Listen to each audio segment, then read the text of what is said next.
يا إمام الرسل يا سندي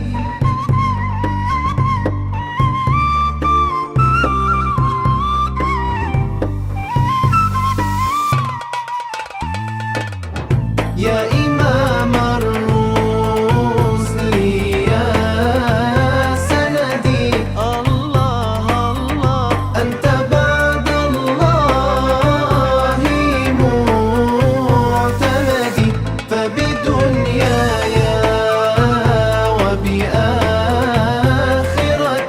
الله الله يا رسول الله خذ بيدي.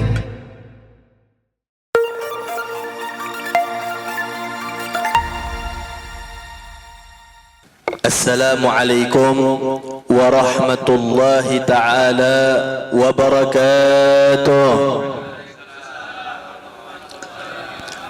الحمد لله الذي بنعمته تتم الصالحات وببركته تتنزل الرحمات والنفحات، والصلاة والسلام على سيد السادات وقدوة القادات سيدنا ومولانا محمد وعلى آله وأصحابه والتابعين لهم بإحسان إلى يوم الميعاد. أما بعد، حضرة المكرمين والمحترمين جميع الأساتذة والأكياء وجميع الحاضرين رحمكم الله.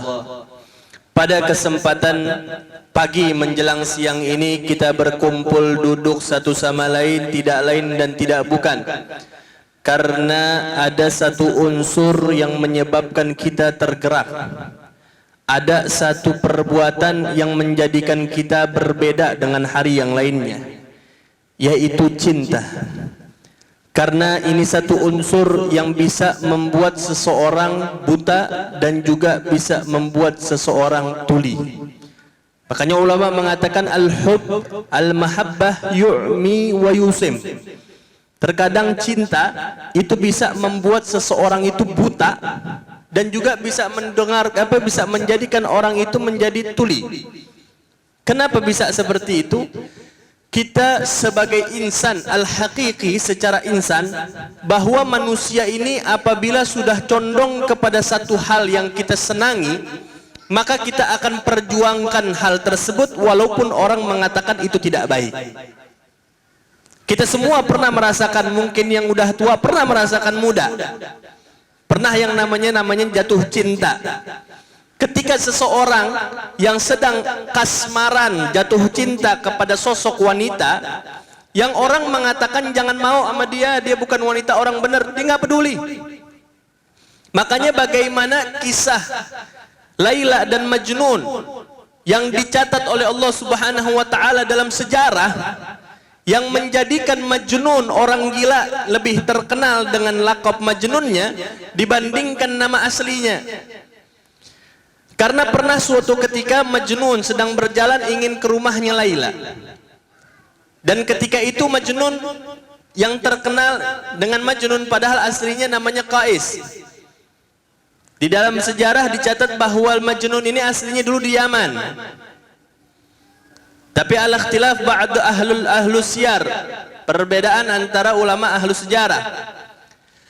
Asyahid, ketika itu Majnun sedang berjalan ingin ke rumahnya Laila, hatinya sudah menggebu-gebu rindu kepada Laila. Akan tetapi Majnun sedang berjalan, ada orang sedang sholat, Majnun lewat di depan orang sholat tersebut. Selesai Majnun hajatnya daripada rumah Laila, dia kembali.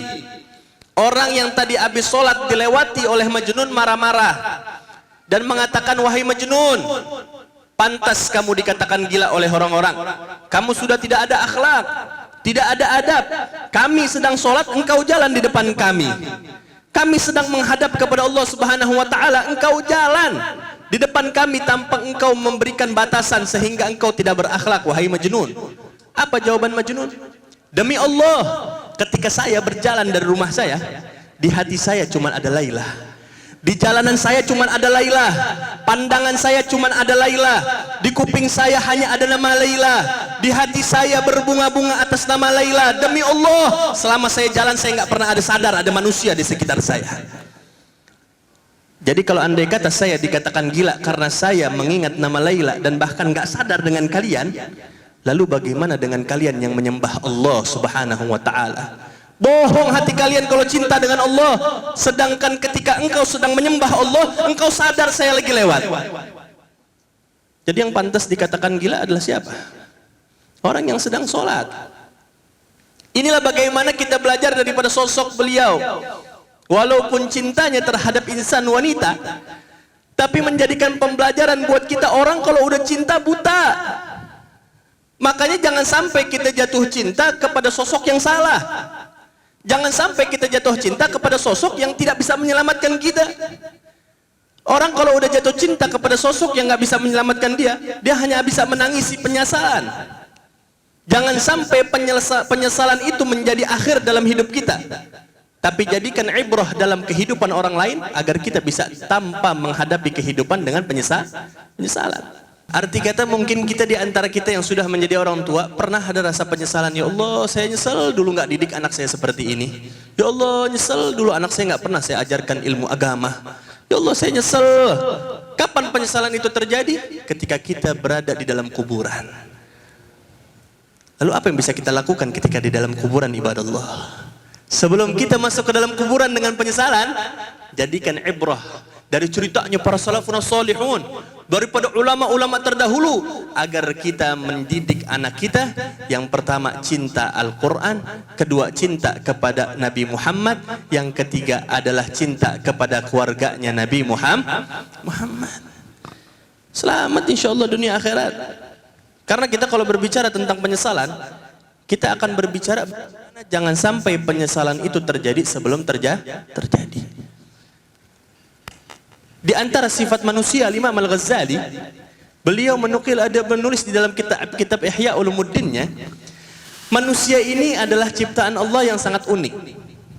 Saya ketika membaca daripada kitab Ihya Ulumuddin tentang masalah Allah Subhanahu wa Ta'ala menciptakan manusia, Al-Imam Al-Ghazali menggambarkan manusia ini sifatnya kalau sudah terdoktrin dengan suatu pemahaman dan pikiran, gampang susah untuk diubah lagi. Contoh, misal kejadian sebelumnya, kita pernah menghadapi masa COVID. Berapa banyak di antara kita yang takut keluar rumah karena omongan orang. Padahal penyakitnya kelihatan enggak? Yang kita lihat cuma orang mati, semua mati. Semua bisa sakit gak? Bisa. Tapi yang menyebabkan manusia terpengaruh satu dunia itu karena adanya pendengaran, sehingga mempengaruhi akal pikiran manusia. Yang sudah nempel di dalam akal pikiran manusia itu akan turun ke dalam hatinya. Kalau sudah turun ke dalam hatinya, maka dia tidak akan gampang untuk diubah. Kalau misalnya kita punya orang datang misalnya ke satu rumah, Assalamualaikum, waalaikumsalam. Habis dari mana? Yang misalnya teman kita nih. Habis dari mana? Dari rumah Muhammad. Ngapain ngomongin nama Muhammad? Emang kenapa? Oh, Muhammad tuh orang kagak benar. Muhammad itu orang yang kagak baik. Muhammad itu orangnya pemabok. Muhammad itu orangnya tukang main judi. Tapi dia yang dikatakan habis dari rumah Muhammad, dia nggak mendapati sifat itu. Emang lo tahu dari mana Muhammad itu pejudi? Tahu dari mana Muhammad pemabok? Tahu dari mana Muhammad itu orang yang kagak benar? Dia katakan satu kampung ngomongin dia. Makanya pernah dikisahkan di dalam kisah Rasulullah sallallahu alaihi wasallam ba'da wafatih, setelah wafatnya Rasulullah, Sayyidina Abu Bakar As-Siddiq bertanya kepada anaknya, yaitu Sayyidah Aisyah radhiyallahu anha, "Wahai anakku, adakah amalan yang dilakukan oleh Rasulullah yang selama umur hidupku aku belum pernah melakukannya?" Akhirnya Sayyidah Aisyah mengatakan, "Bala, ya, ada satu amalan yang engkau belum pernah melakukannya." Apa itu? Rasulullah setiap harinya selalu pergi ke pasar, dan selalu memberikan makanan kepada wanita Yahudi, yang mana wanita Yahudi ini selalu mencaci maki Rasulullah. Akhirnya Sayyidina Abu Bakar As-Siddiq bergegas dari rumahnya, beliau siapkan makanan, beliau hampiri ke pasar, akhirnya didapati wanita tersebut sedang minta-minta. Emang nih wanita Yahudi, dia miskin, udah ditinggalkan keluarganya, dia buta, dia hanya bisa mendengar saja. Akhirnya Sayyidina Abu Bakar As-Siddiq menghampiri wanita Yahudi ini, disuapi oleh Sayyidina Abu Bakar As-Siddiq. Akhirnya kata wanita ini, siapa engkau?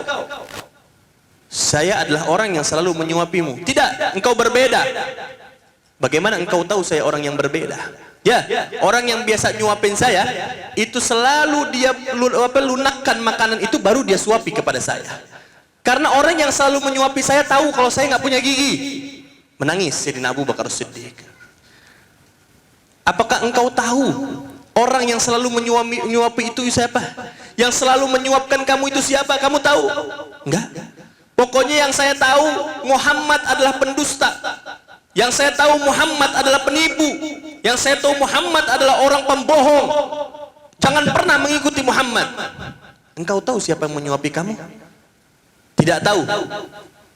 Arti kata Sayyidina Abu Bakar As-Siddiq sangat menarik melihat wanita ini. Sambil menangis, Sayyidina Abu Bakar As-Siddiq katakan, sesungguhnya yang selalu menyuapi kamu setiap hari, yang melunakkan makanan sehingga engkau bisa menelan langsung makanan tersebut, adalah sosok yang selalu engkau hina, sosok yang selalu engkau caci maki, sosok yang selalu engkau caci maki sehingga dijelekkan dan dijatuhkan, yaitu Nabi besar Muhammad sallallahu alaihi wasallam.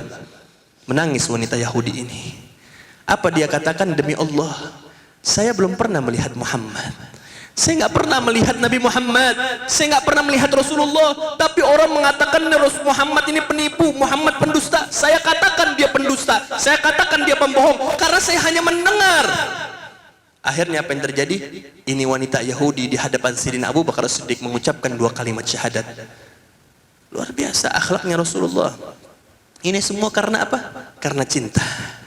Sosok yang dulunya menghina Rasulullah akhirnya selamat dan masuk ke dalam Islam. Kalau kita berbicara tentang Maulid, tentang Isra Mi'raj, antum bakal hadir ke majlis-majlis, akan mendapatkan faedah-faedah daripada ulama, mendapatkan daripada ilmu yang antum dapat. Tapi apa yang engkau dapatkan daripada cinta?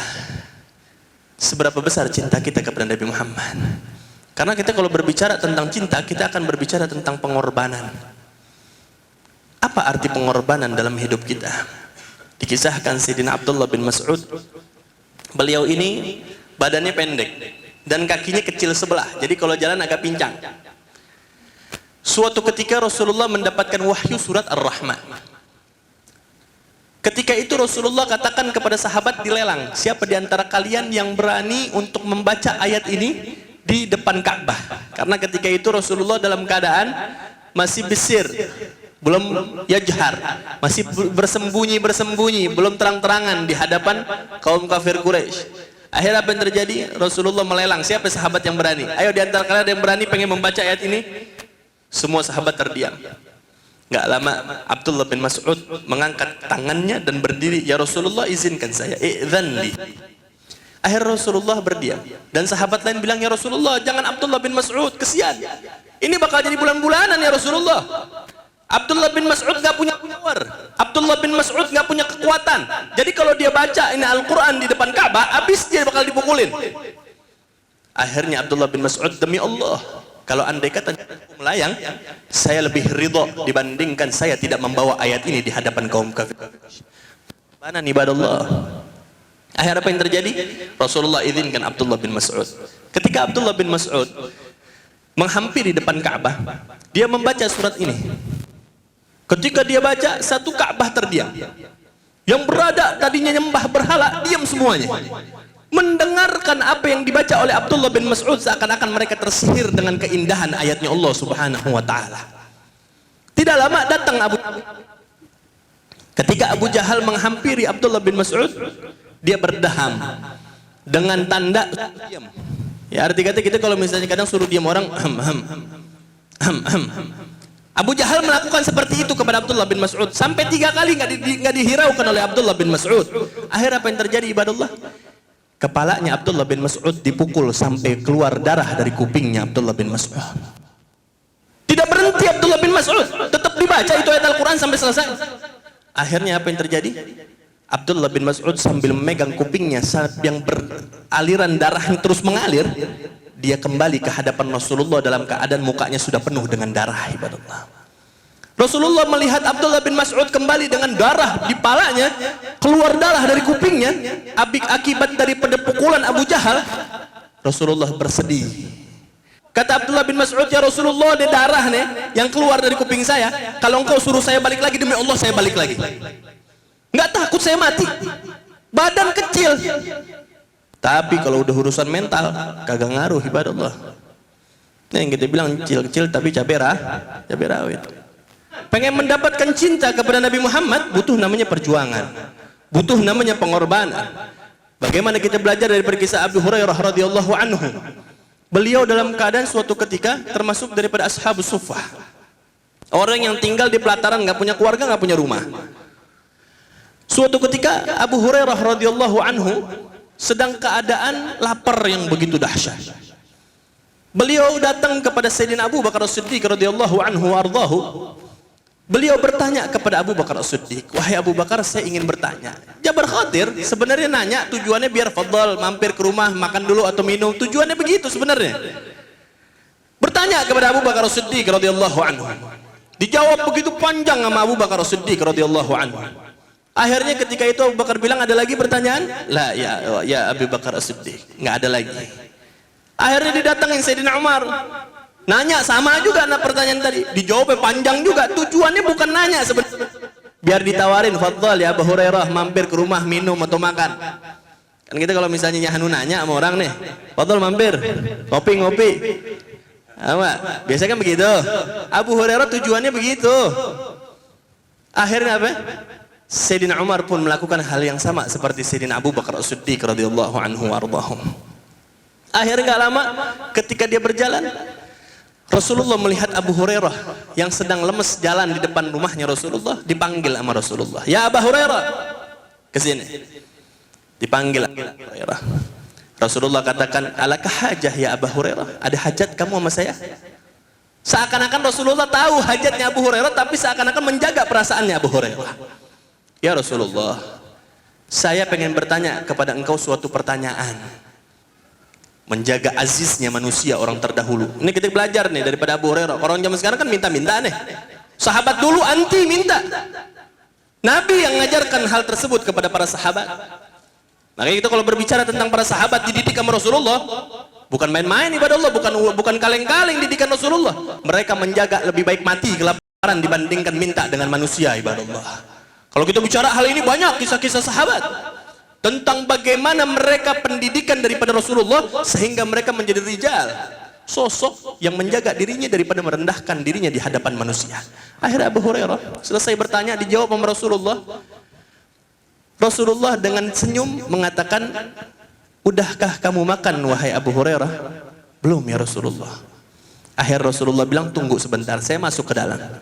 Begitu ditanya di dalam sama Sayyidah Aisyah, hal lana ta'am ya Aisyah? Hal lana syarabun ya Aisyah? Ada makanan enggak kita? Ada minuman enggak ya Aisyah? Lalu Sayyidah Aisyah mengatakan radhiyallahu anha wa ardhaha, tidak ada sama sekali ya Rasulullah. Kita cuman ada bahasanya sebotol susu ya Rasulullah. Itu pun buat kita nih hari makan, belum makan sama sekali ya Rasulullah. Akhirnya Rasulullah katakan, berikan kepada saya. Dibawa itu susu di hadapan Sayyidina Abu Hurairah radhiyallahu anhu wa ardhahu. Abu Hurairah melihat Rasulullah keluar bawa susu, girang ya Allah. Mayan minum dikasih sama Rasulullah susu, nggak apa-apa dah, ngenyangin juga kan.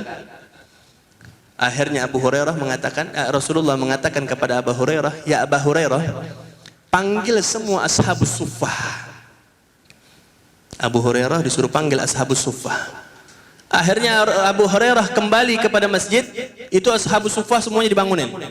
Yang jumlahnya hampir ratusan ibadah Allah. Dia panggil itu semua ashabus suffah, dihadapkan ke hadapan Rasulullah. Abu Hurairah mulai curiga nih. Ini Rasulullah manggil Ashabus Suffah buat dikasih susu juga kayaknya nih. Tapi kalau masalah urutan pertama saya nggak apa-apa dah. Kalau mereka juga ikut minuman. Akhirnya kata Rasulullah Shallallahu Alaihi Wasallam mengatakan, ya Abu Hurairah, kamu duduk di sebelah saya.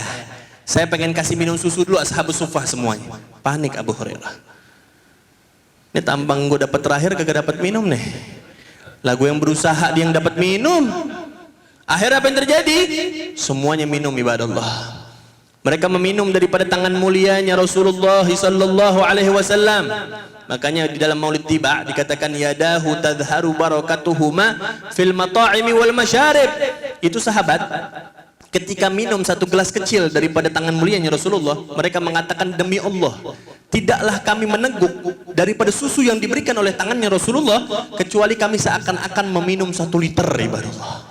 Seakan-akan kami kenyang hari itu ibadah Allah, yang mana kami nggak pernah merasakan kekenyangan kecuali pada hari tersebut ya Rasulullah. Ini pengakuan Ashabus Suffah ketika diberikan susu oleh Rasulullah. Akhirnya apa yang terjadi? Abu Hurairah dapat kebagian terakhir, masih ada sisa. Didudukkan Abu Hurairah, ya Abu Hurairah, ini 1 gelas. Diminum sama Abu Hurairah radhiyallahu anhu ardahu 1 gelas. Kemudian apa? 2 gelas. Hal turidu an tazid ya Abu Hurairah? Mau nambah lagi ya Abu Hurairah? Apa jawaban Abu Hurairah? Baru 2 gelas nih. Baru 2 gelas. Kata Abu Hurairah, apa ya Rasulullah? Kalau saya tambah lagi 1 gelas meledak perut saya ya Rasulullah. 2 gelas bisa bikin kembung. 2 gelas bisa bikin kenyang ibadah Allah. Tangan siapa? Tangannya Rasulullah. Kita belajar daripada Abu Hurairah, walaupun beliau dalam keadaan susah berkorban buat Rasulullah. Dan ini semua bagaimana kita belajar agar kita harus berkorban dalam kehidupan kita untuk menggembirakan hati Nabi Muhammad. Dengan apa? Banyak. Jaga mulut kita dari menghina orang, jaga tangan kita dari mendolimi orang. Itu menggirangkan hati Nabi Muhammad. Ajak orang dalam kebaikan, menggirangkan hati Nabi Muhammad.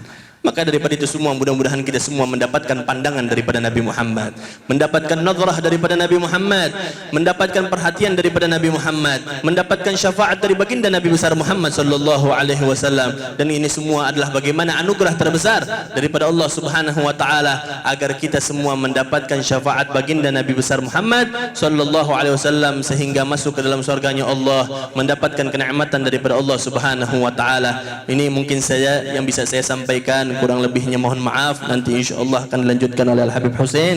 Insyaallah saya minta maaf Habib langsung pamit, minta ridhonya.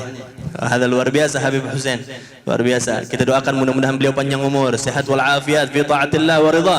Wa insyaallah kita semua dipanjangkan umurnya dan mendapatkan ridha daripada Allah dan ridha daripada Rasulullah sallallahu alaihi wasallam. Rabbi fanfa'na bi barakatihim wahdinal husna bi hurmatihim wa amitna ya ra fi tariqatihim wa mu'afatin minal fitani. Hadani Allah ila aqwamit tariq. Wassalamu alaikum warahmatullahi wabarakatuh.